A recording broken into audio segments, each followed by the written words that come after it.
Welcome to the Spinfoil Theory Podcast. Each week we sit down and discuss our favorite lore topics from within the Destiny universe. Specifically, we intend to take a close look at a specific question that has been nagging us and potentially the Destiny community as a whole. To fulfill that, our discussions tend to assume that you already have some background in the Destiny lore. Despite that, our goal is to be as lighthearted and welcoming to everyone as possible. With that out of the way, let's dive into this week's topic.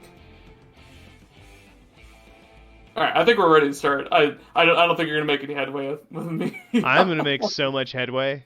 I like the theory, but I disagree with it. I'll say that much. But right, you just got to make a case. I'm going to challenge you No, because I love you. Yeah. And I'm gonna say you have to not say why it could happen a different way. You have to say why it can't happen this way. But I know you'll do that. And welcome everyone. Welcome to the show. We're officially recording now. Welcome to this week. Hope you guys have been safe and socially distant out there if you're listening to this topically. If you're in the future when hopefully things are better, hey man, go you go be, future. Yeah, you be less socially distant. If you're in the future where things turn out to be worse, oh man, stay farther away than whatever I might suggest. Maybe 12 feet then. I don't know. Maybe you're listening to this from the apocalypse. If so, welcome to Destiny the Game right? podcast. This was a game back in the before time, in the long ago, where Uber Chad nerds discussed theories about the universe because it was very vast. You Chad yourself. You're the only Chad in my book. You're such a score Chad with your over what are you 130k now? You're something ridiculous. I'm almost there. Yeah, see? Do you see? Chad. Making Chad moves. Welcome to this week's show.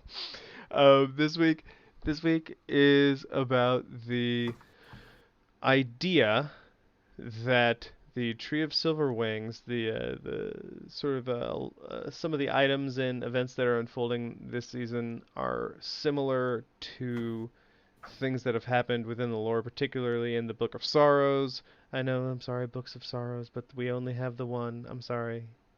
You know which one I'm talking about. It is technically the Books of Sorrow because there are multiple. Right, but we only have the one. It's more of yeah, go ahead. This is a diatribe for another day. Yeah, we only have the one. We have some excerpts from some others, and we have the one Tebin wrote, and even that's only excerpts. This is we only have the one that's a complete a book of sorrows. If you want to say the pamphlets of sorrows, that's fine, but it is what it is. Anyway. Is something that comes out of there called the Gift Mast. And so the idea is that what is going on right now is part of a larger game that's played out time and time again in the proverbial game of gardener and winnower. That this is a gift mast and is just a setup for the traveler to leave the system, or at least try to again.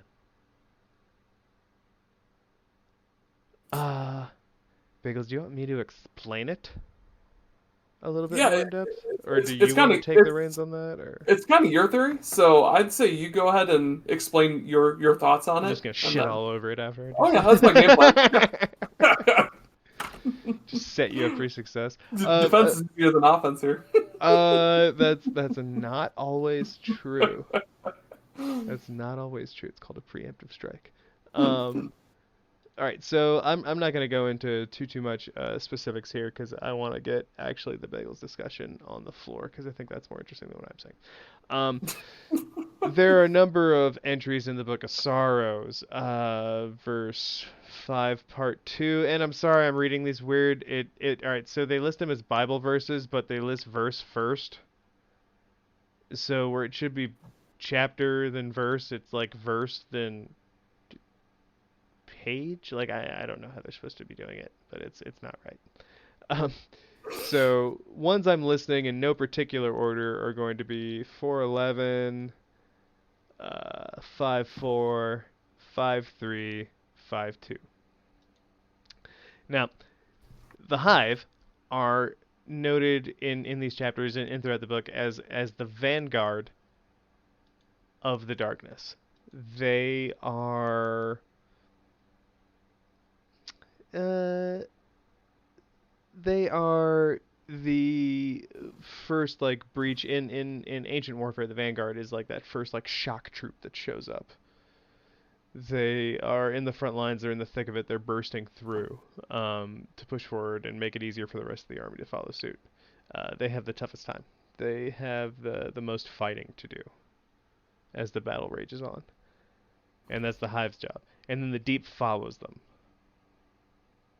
Uh, and so when they go into the vanguard, there's this assumption that the Deep, aka the darkness, is behind them. They go back to something we mentioned last week. Go back to Saint 14's envisioning of the darkness as an armada, which is exactly what's invading the solar system right now. And then we have the stories of the Gift Mast itself. The Gift Mast is something that the Hive and Orcs knew about beforehand. So while it's most notably referenced, and possibly only referenced, there is one other thing, but it's more of like, I think, referencing back to this story. But they knew about the Gift Mast beforehand, and that's its proper name. That's what the Hive call it.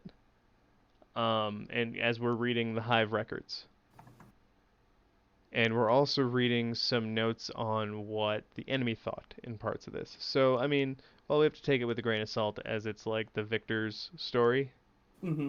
Mm-hmm. Everyone's calling this thing the Gift Mast.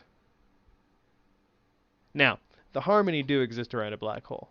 It is worth noting that their whole existence is only made possible by the Traveler. Messing with everything. So this Gift Mast could be something that is keeping whatever the Traveler did going. Now, I will offer that in our solar system, there is seemingly no need for any such structure in any other place touched by the Traveler. There didn't seem to be any need for whatever the Traveler had done to need like an obelisk or something to keep it perpetuating, or like a signal booster, if you Right. will. I just want to put that out there. So if that's the case here, like interesting, singular, but interesting. Um, but the Hive are there, like they're looking for it. They know what it is, and they want to eat it. So it's like it's basically just like made of light. It's like just imagine like a big, juicy looking like tower gift of light, and you eat light, and you're like yum. It's like a steak to the Hive, basically. They are It is super it is a appetizing. milk steak. Oh my god. Yeah, Yes, yes, traveler. I will have your finest milk steak, please, boiled hard. The Traveler knows what it is. and jelly beans on the side. That's right. A famous milk steak. So yeah, like that's the idea is that whatever the Traveler is doing now, this tree that is on Io, the last place the Traveler touched, which is why Korra went there during the Red War after she lost her light, has suddenly started to grow at such an exorbitant rate and be so like filled with light. Now, yes, the seed comes from the edge of the solar system. Yes, we plant it and start this process. The whole crux, I would say, beyond the facts and history of the Gift Mast for this theory to work is an idea that neither the Traveler, aka the Gardener, nor the Darkness, aka the Winnower, are trying to necessarily defeat the other. They're simply trying to continue to play the game. They're trying to persist. Much like the Vex. So if you're not playing to win, like if you go back to the gardener and the winnower's game, the board is finite. There are only so many spaces. The gardener can't reoccupy spaces. So the only way for him to keep playing is for there to be dead spaces for him to enter into. So if he wants to play the game forever, he needs the winnower to have control of part of the board.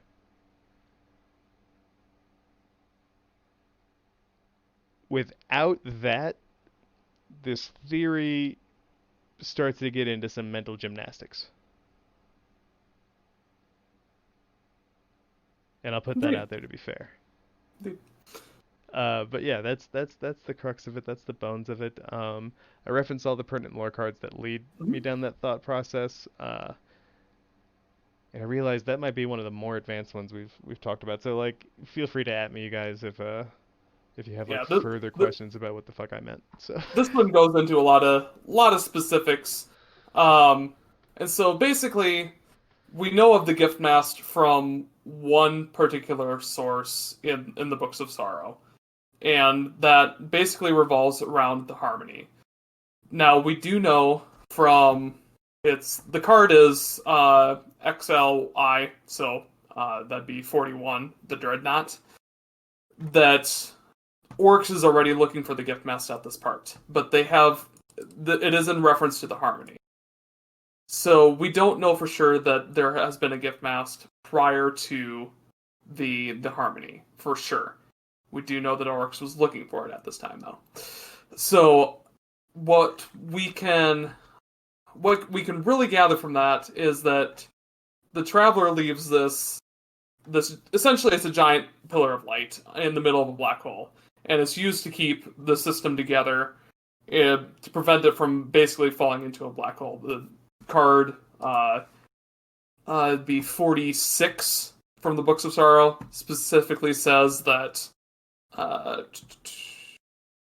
Oops, that's the wrong one. It is 44? Nope.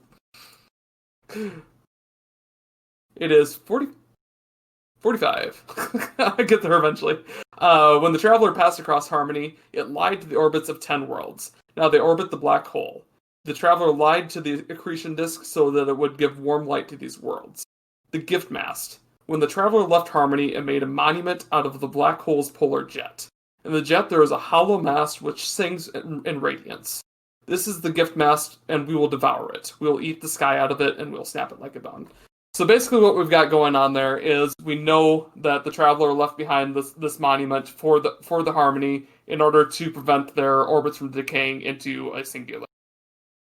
On top of that, the Hive are chasing it, and we do know from card 46 that the Hive are represented as the Vanguard in order to chase down this Gift Mast and wherever the Traveler has been for the darkness. So, all in all, what we've got there is a description of one singular time where we've come across the Gift Mast. Now we come to Modern Sol, and we've got Io. Io was the last, as we've previously established. Io was the last place that the Traveler touched, and it is filled with. Show us on the solar chart where the Traveler touched you. Right. And you're good. We've got the Tree of Silver Rings, basically right directly below where the Traveler was. So we know that where the Traveler was pumping in a whole bunch of light is where the tree has taken root and grown spectacularly. What we don't know for sure is whether or not the Traveler itself specifically planted that tree there. And my point here is in specific reference to the Seed of Silver Wings. This is Eris Morn talking to the Vanguard. I quote it. There is a second tree, obviously. It has grown, and from it, the Guardian has taken a seed that we intend to use for study. The tree's parent felled in the Black Garden. This may be a rarely given opportunity. I am only now beginning to record its most lightly guarded secrets. It is fluid in nature, no Asher, not physically. It acts as an engine of integration, incorporating that which it contacts into its structure. It feeds from paracausal energy, the light, the dark. They are vying for dominance within its every particle. And so what we've got going on here is the seed for the tree of silver wings, as we find it on Io, came from the tree that was in the Black Garden. That's what we know. Now, how that seed got there is completely up in the air. It could have been planted by the Traveler when basically, upon the moment, it basically decided that it needed to run, and we know that it needed to run from constellations. It was I believe the Severing card. It basically just goes nuts and starts screaming at the speakers of the time. Basically run over and over. And so we know at that time that it was essentially frightened and wanted to, if not get the heck out of Dodge, it felt the need to go to Earth and make its last stand. There are two distinct possibilities there. One, that the Traveler was damaged in its attempt to flee the system, or two, it felt like its best opportunity to survive, or to somehow assist a system that it was already in, was to go to Earth and plant itself there over what would eventually become the last city. And so my argument is that the Traveler, we can clearly see in my view that it was afraid. Now that doesn't necessarily directly contradict with Taylor's theory, in the fact that it could have been afraid of something other than the darkness. We really don't have a whole lot of records on what exactly happened in the collapse. So it could have been something other than the darkness directly interfering with the Traveler. However, I will note the gravitational disturbances that we see on Titan in the last days on Kraken Mare heavily point towards it being the darkness.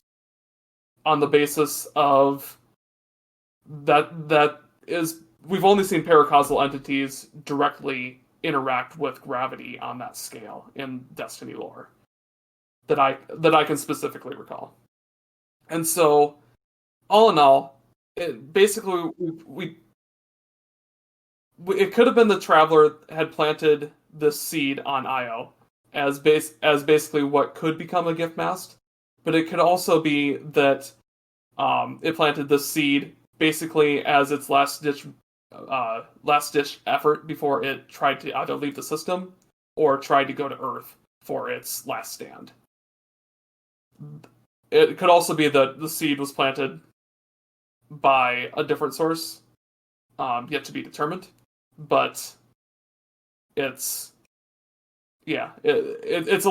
open enough there where I'm not entirely willing to say that the Traveler planted that seed on Io. Well, not Bagels. There's one other popular theory I think you'll know as a fan of the show and host of the show. Okay. That what if it's not a seed? What if it's a suppository? Oh my god.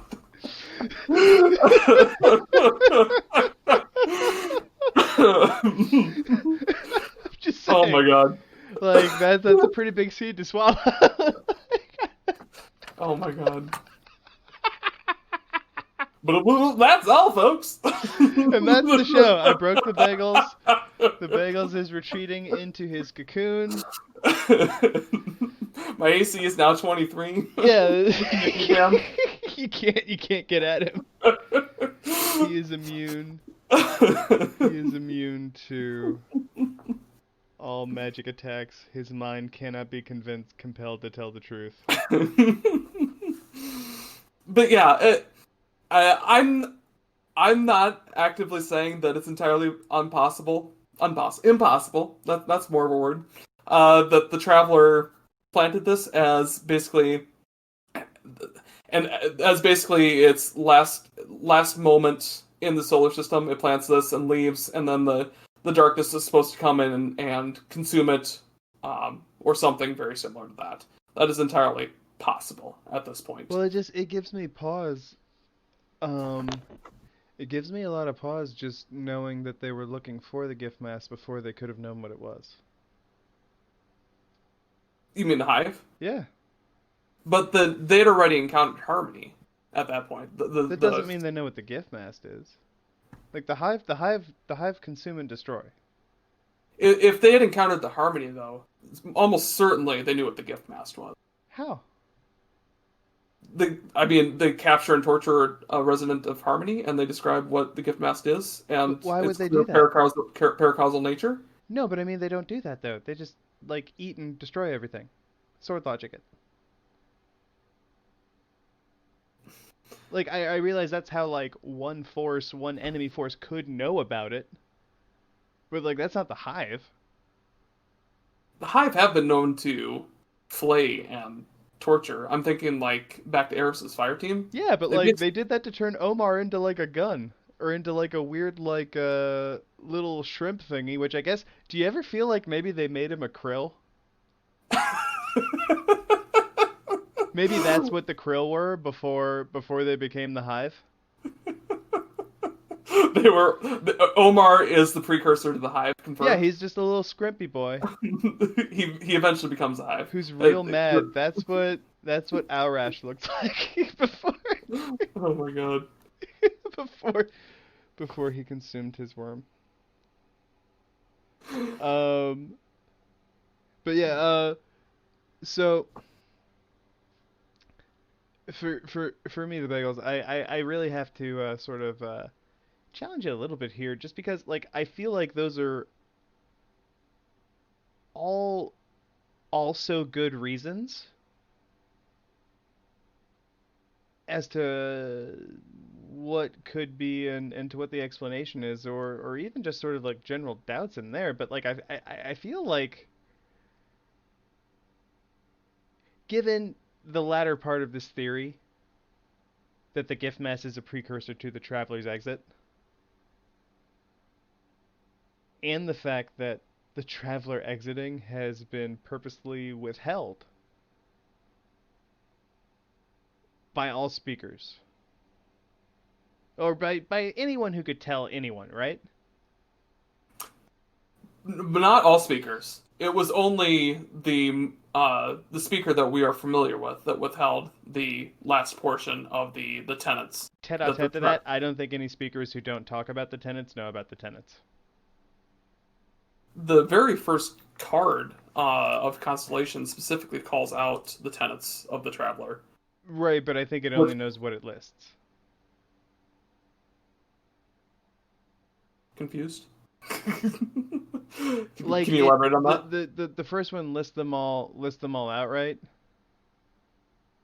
Well, I guess that raises a few other questions. Like I guess I had misread that, but that raises a couple other questions.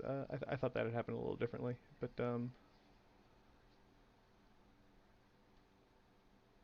even with that, because it wasn't like 100% where I was going, but even with that, the idea. Well, I mean, that puts a whole new spin on maybe we need to put an asterisk back on our Rasputin, did Rasputin shoot the Traveler? Because if there were speakers and the speakers are being studied and the speakers know that the Traveler is going to leave, doesn't that change a lot of like what your defense robot's programming might entail? Potentially. But it's hard to say that the speakers definitively would have interacted with Clovis Bray. Well, I just meant like anyone in the government, in any government. Like, I don't think Clovis Bray had to ever interact with a speaker to be aware of that information. If they were telling people about it. Sure. If they were announcing all four tenets. Yeah. Yeah. No, that's fair. I will say that I think based on that information, it was pretty clear that Rasputin already had the programming for the Traveler leaving being there. There's just not evidence that the Traveler was shot by Rasputin. It's Oh no. I mean, I'm just going back to the even if it's not by Rasputin, like there were people on those consoles too before the event. like somebody else just activated Yeah, the defense someone and else could have done shot the it. Like, Traveler. yeah, like That is also possible. yeah, like it relying on Rasputin alone doesn't bother me. No, Rasputin couldn't have done it because they didn't activate this. Like, okay, so what if like the person at the console did it then? Sure. What? Yeah. There are also innate assumptions there that our weapons could have done anything to damage the Traveler. I feel like, because I think we discussed in the pre-show, hashtag pre-show, that wild pre-show. This week's the Bagels made barbecue for everyone. I couldn't eat it because he's in a different time zone. I did grill. He made I don't think me. I didn't tell you that I grilled. Yeah, see? It's pretty much a foregone conclusion that I'm grilling though. Yeah. I do it a lot. Yeah. I knew that. I'm secretly a witch. What's up, witches? You're a tech witch. Techian, as the Awoken would call you. I appreciate that as an IT professional. Oh. Although sometimes whenever someone brings you a problem and literally when they try to show you what the problem is, it just works when they show it to you. I know. I love it when that happens. I walk into your room and I'm like... I actually feel like a tech witch in those moments. I actually feel like, yes, osmosis is my favorite fix. They give up for about 10 seconds. They call me in and I'm like, all right, let me see what's going on. They try it. It just works, of course, because that's how it's going to happen. Well, see, like that's gotta suck more for you. Like that's literally that's like part of the shit I'm there for. Like you got... I am our office's IT person too, so it's part of our. Okay, are you also like I mean this and we can edit this out if you I really don't care. People can more of a listen to personal question. I just mean like look, like are you like actually on paper being paid for giving them IT services, or has it fallen upon you as the most tech savvy person? The latter is what it was. Okay. If you're doing professional level stuff, even if it's a dividend at the end of the year and not like a part of your normal salary negotiation, you should be being paid for that. Trust me, my salary negotiations are doing just fine. No, but that's what I mean. Like it's not a salary negotiation, right? I get where you're coming from. Yeah, like that's what I mean. Like you can have that conversation quite separately. You can come in and just be like, hey, like by the way, I do this other job for you too. Yeah. No, I get where you're coming from. It's something that typically would be contracted out or specifically assigned to an individual to handle, but instead it falls to me. Because I know he has no media presence and I really have like next to no worry of this coming back on the Bagels. Let's put this out there, Twitter, like 28 followers. Hashtag pay the Bagels. You can just use it randomly. Like you can be like, man, I had egg salad for lunch. Hashtag pay the Bagels. Use it however you want. Okay. You can tag us. I'll walk into work tomorrow. Hashtag pay the Bagels, and everybody will look at me and like, what the hell is he talking? You'll be like, that's weird. Like I don't know. I just felt compelled to say it while I was doing this IT task. Yeah, like, I'm just unlocking your account, and your temporary password is hashtag pay the Bagels. That I might do at some point. That'd be pretty fun. I spell bagels. No, it's just you wouldn't pick that password for yourself, right? It's perfect because it doesn't conflict with policy. You'll be fine. Oh, duh. That's who I am, the Bagels. That's what I would do if I were ye. Or I would do it on your behalf to help you. That's what I would do. Hopefully not get you in trouble. No, you're good. It's pretty hard to get me in trouble these days. Yay! Bagels is indispensable, you guys. I love it. But yeah, so tangent aside, so like because of like going like pedaling backwards on that tangent of if Rasputin, if this and that, if maybe like it was humanity, even if it wasn't our defense satellite. Your argument is basically that humanity or some other civilization, yet to be determined, basically disrupted the cycle of the traveler planting a gift mast, the darkness coming in and consuming it. Yeah. So I think that tree was already there, baby. And it's possible. We don't have enough information. So I submit that by way of there being various presences, even without latent ones, because there's, I mean, as we've gone over on this show, there's arguments to be made that perhaps the Hive were in the solar system before humanity was. Mm-hmm. Depending on how far back they go, or certainly, a long, long time ago before the Golden Age. Mm-hmm. Yeah, certainly their presence on the moon has been established. Something's presence on the moon. Something's. And now there's a fucking pyramid chip in the center of it. Like, what the fuck? Right. How does that get there? It was either already there or weird shit. Mm-hmm. I lean more toward it had to be already there, but that's just me. Yeah, I tend to agree as well. It really doesn't make sense that it would have crashed and somehow rock would have encased it in that canyon. Like around it solidly. Yeah. Solidly around it, although I guess there's always where it is inside the moon is the ascendant realm. Although, knowing what we know now about what the pyramids can do, they do have to have some weird interactions with matter. So phasing might technically be possible in some fashion. Although I don't know why it would want to directly phase into the moon. Well, I actually wonder. Well, maybe it was left behind though, and it had already done that to monitor things. Because if the traveler because think about it, like as to the earlier argument, if the traveler needs empty spaces on the board, the winnower needs spaces that are occupied. Mm-hmm. Like they need each other so that they can keep playing. Otherwise, the game ends. And then, like, that's the real question, right? They don't really go over that in the lore card. What happens when the game's over? Not even about who wins or who loses, just like what happens when the game's done.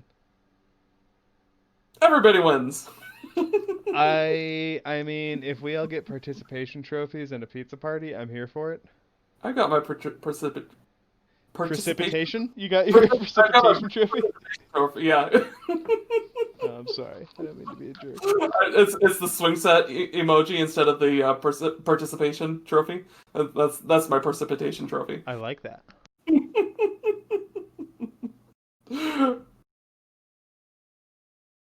I like that a lot. So, yeah, that's kind of where I'm at. That's kind of where I'm at for it. Like, I feel like something happened when we were supposed to collapse. I feel like what we did was like a sort of like a soft reboot instead of the hard reboot we were meant to get.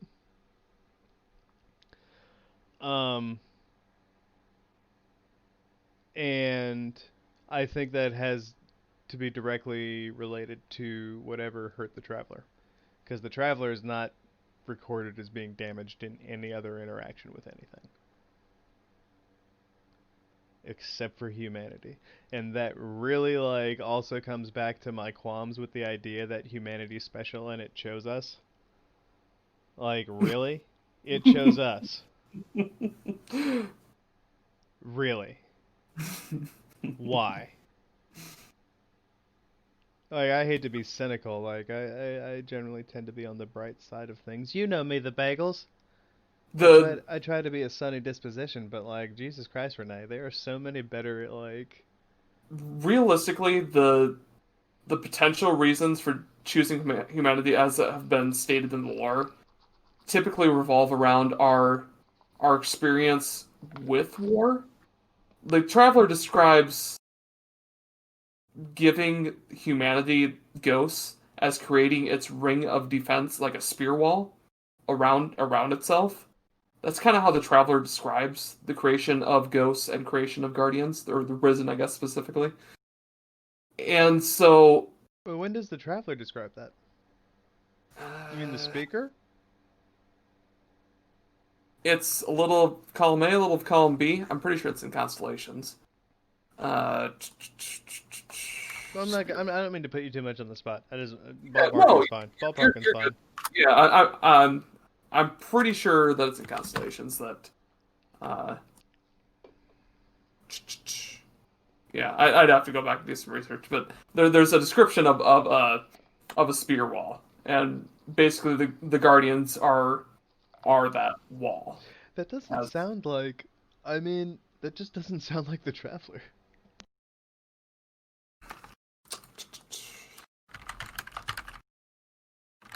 Ring of Spears, is that the term? I'm trying to remember exactly what the term is. There's a description somewhere in a lore card. Uh,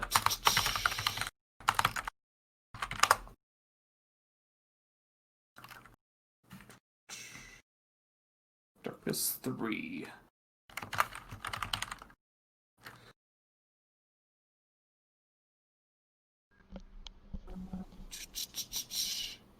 Yeah, I mean, This is Toland. Of course, it might be that there was another country with other queens, and this country that they sat down together and made one law and one tower and one army to guard their borders. This is the dream of of small minds, a gentle place ringed in spears. But I do not think that those spears will hold against the queen of the country of armies, and that is all that will matter in the end. So basically, it was Toland's justification um, for trying to see what was on the other side, on the side of the darkness. right. So not. It was not the Traveler or Speak. Right. Okay. That's Yeah. that's. Yeah.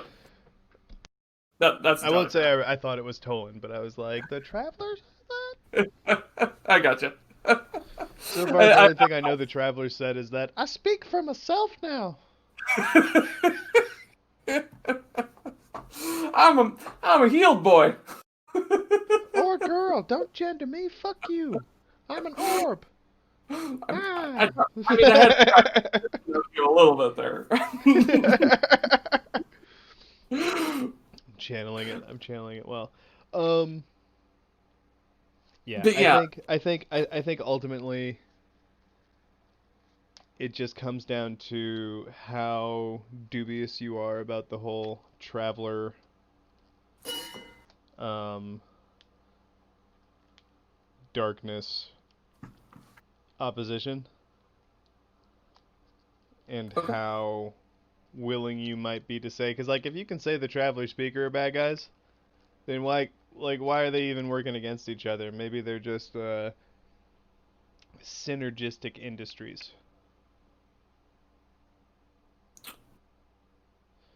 But that's just all I want to postulate. I think with that, the bagels, we don't need to crank this one up to 11. I don't think. I think we Oh. done did it. I think we done diddly it. Yeah. Yeah, Um, I guess I wouldn't mind summarizing up and going from there if you want to take it to scoring? I think we can take it to scoring. I think we're ready for that. All So right. yeah, I guess on a plausibility scale, I think it's plausible. I'd give it around a 10. It's definitely possible that the Traveler and the pyramids are essentially just working together and attempting to generate essentially generate an endless game as described in the Unveiling lore book. And essentially, our universe is that game, just depicted, and neither side cares to win. They're just playing not to lose. I can't argue that is entirely possible. It just seems to me that from everything that's been set up so far, that the light and the dark are the opposing scales in an endless cosmic balance. Neither side can actually literally win. Eventually, one side might dominate for a while, but it's entirely possible that can be pushed back, and say the light could essentially dominate for its turn as well.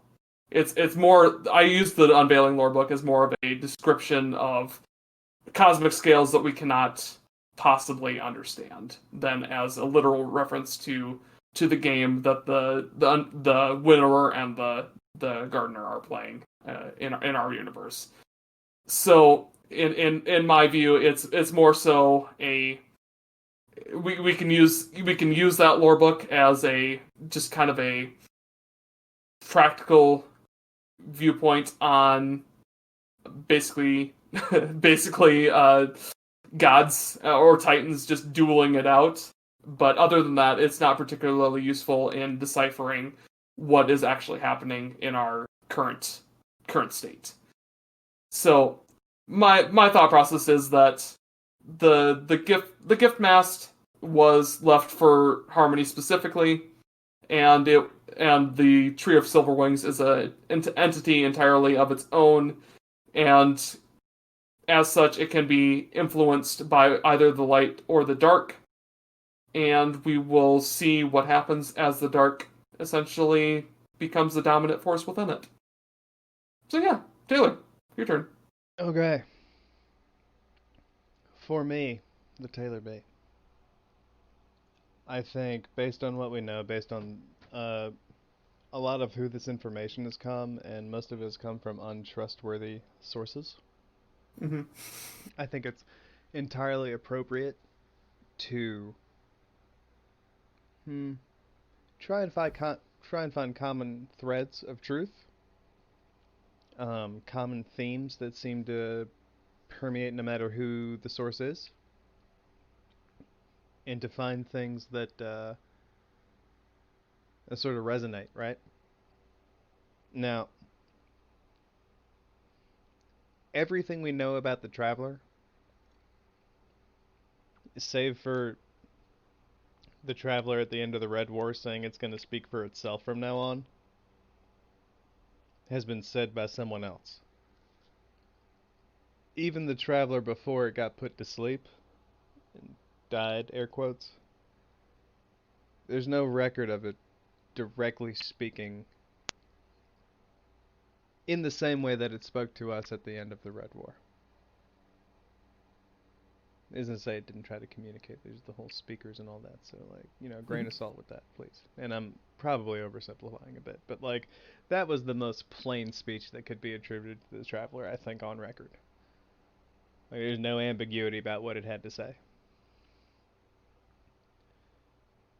Everything else is from a different source. Now, so, as mentioned earlier, that in this metaphor of the game on a finite board, there seems to be no indication of what happens when the game is over. What's at stake? Or why, what's in it for winning, what's in it, what happens when one side loses, what have you. And maybe nobody knows, and maybe either side involved.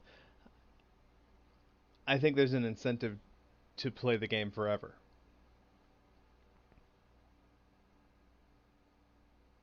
Or at least a logic to it. And I think if that's what's happening between the Gardener and the Winnower, I think it behooves both sides. So when the Traveler came to the solar system and tried to leave it, and couldn't, it got injured, released a big burst of light. There was a reactive darkness burst too. So maybe it's almost like a oh god, what's his name? Hold on. No, because it's the same guy. Uh, uh, Alexander Dumas. In the Three Musketeers, Man in the Iron Mask, and like a couple other books, like he really likes twins. Okay, gotcha. So maybe the equal burst is like is like along that theme, in that when the Traveler was attacked, the darkness was equally hurt. Or maybe it was a sympathetic response to keep the game aloft, to keep the Traveler from sending all of its energy outward. Contain and keep the wound from spreading indefinitely. Because I think from either side, if you don't know what happens when you lose, and you're not sure what happens when the game is over, regardless of who wins, you'd want to play forever. And both sides need each other at that point, because that's how the board works. Sort of like a yin and yang, like an equal balance. Mm-hmm. And I think that's a great reason as to why maybe the darkness pulled back after the collapse, even though it's clearly still active, clearly still strong. And then in a way, when you have Oryx returning or coming in, even if he had never been here before, to the solar system as sort of a vanguard to greater darkness forces invading now. I have a hard time arguing against it based on what we know. I think, in sort of agreement to what TheBagelz has said too, that there's other possibilities that are on the table too, though. So I give it a negative 122 and an 8 implausible. Want to throw an eye in there for imaginary? No. No, I'm not doing that. 122 and an 8. Where the hell is 122 and an 8? You're standing on it, pal. Anyway. That's what I got. That's fair. Bagels, shoutouts? Yeah, I want to give a shout out to our new clan, Tommy's Ghosts. What's up? Yeah, What? we just formed our new clan this week and having a grand old time and in the Discord and in the Destiny. So Official yeah, shout out. yeah, it's good stuff. And for anybody any of our faithful listeners that are interested, we can recruit I them. put it like this. I think it's just like the temp chat. If you need to make a run and no one else can help, and if you can find us, maybe you can join the temp chat. Maybe. But no, we're looking for a few more Guardians if you want to join in and have a good time and have raids, have dungeons, even Crucible stuff. Bagel We're said doing. there'd be punch and pie. I can't make guarantees on that yet. Maybe I'll make some emotes. He told me in the pre-show that there'd be punch and pie. That's how he got me on board. But yeah, so if anybody's interested, more than welcome to hop on in and have a good time with us. So yeah, off to you, Taylor. Absolutely. Mirror all of that. Right now the clan is made out of some cool friends we made, and we're keeping the home in the temp chat. By the way, and I do want to keep that, like, I'm not saying like, like if you're dying to join, like reach out to us, we'll talk about it. And yeah, we've got the Discord active for anybody. If you don't feel like you want to join us as a clan, you're more than welcome just to come and join us to play. Yeah. We don't. Maybe you have friends, maybe you have fam, but you still need someone to play with. Maybe the temp chat's for you. Think of it. It's more of a little nice little den, little more wholesome LFG area than you might run into outside of it. And I think the name fits everything perfectly that we're going for. And I feel it's very on brand. But aside from that, yeah. Yeah, we're not gonna put it out there. We're not going to do recruitment drives or anything like that. But like, if you want to come check us out, like, you can Come find a on way. in. You can find a Yeah. way. You can holla, holla, holla. As always, we're here for you. Reach out in any way. And what is it? That was a fun. I had a lot of fun putting out that response to our first piece of write-in lore. This Oh past yeah, week, that was a blast. not art. Absolutely. From Not Not art. Arf. Thank you again. Yeah. Yeah, absolutely. That was a We, lot of we greatly fun. appreciate that. Yeah. And anybody else that wants to throw something our way, Yeah, like I say, we might like. I don't know if everyone's gonna get like their money like taped to the side of our register, right. like the very first one, but we'll at least write you back.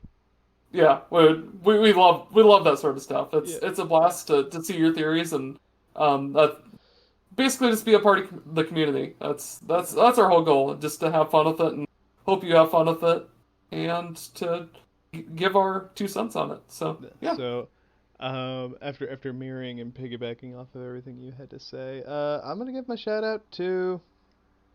Man, I'm gonna give my shout out to the West Coast right now. Washington State, Oregon, like just everyone over there. Stay safe is my only ask. Yeah. Stay I can't argue safe out that. there, because for a lot of people right now, things are getting just steadily more and more Unstable. unstable, or like just escalating. Yeah. And things haven't been resolved, things haven't changed, hmm and just as I've said before, we need to talk about why these voices still feel like they're not being heard. Yeah. A little I can more say better. seriously. Like, I could not say better. thank you. So that's my more specific shout out with a little like greater shout out there. Love you guys in the temp chat too. Super glad to have a pretty like solid group curated, but fun, friendly group. Yeah. Yeah. Love you guys. And with that, as always, you can find me at This Is Red Leader on Twitter. You can contact the show, as you'll find out here in the post notes, but it's still at Spinfoil Theory, on also Twitter, and then there's spinfoiltheory@gmail.com. The Bagels and I are denizens of the temp chat. If you're looking for a group, everyone else's requirements are too ridiculous.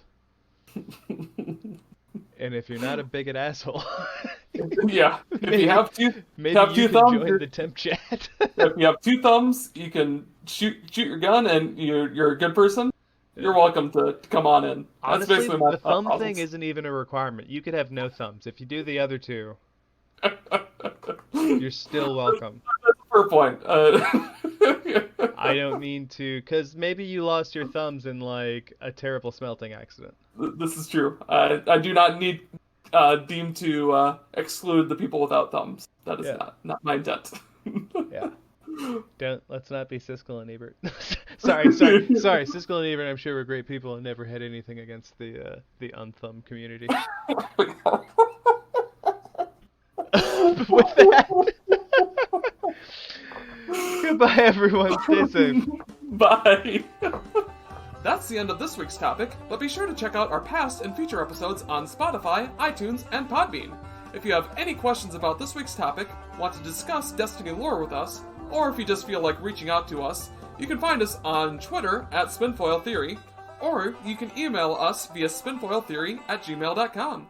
Thanks for listening.